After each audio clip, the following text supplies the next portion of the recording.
Risa International Taekwondo.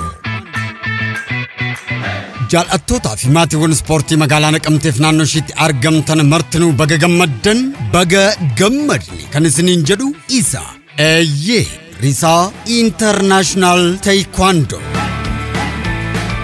Har'amoo borula guyyaan eebba isaa yoom gaha yoom dhaqnee ilaalla jettanii hawwii guddaan kan eeggachaa turtan. Sagantaan eebba barattoota Risa International Taekwondo gahee guyyaa beellamate.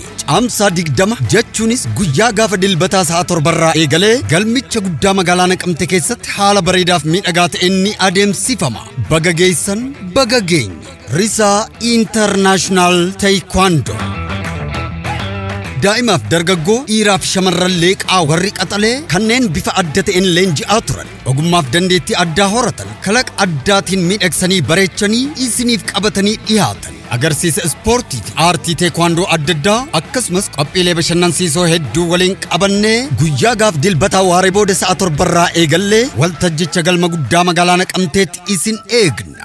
Maarree guyyaa gaaf dilbataa waaree booda eessan dhaqa eessan oola jettanii utuun yaadda'in maatii hiriyaa jaalalleef obbolaa akkasumas ollaa waliin walaffeeruun kallattiimaan gara galma guddaa magaalaa Naqamteetti koottaa. Sagantaa miidhagaa fi hawwataa qophii ajaa'ibaa kana daawwachaa dilbata mishaa nu faana dabarsaan affeerraa keenya. Risa International Taekwondo.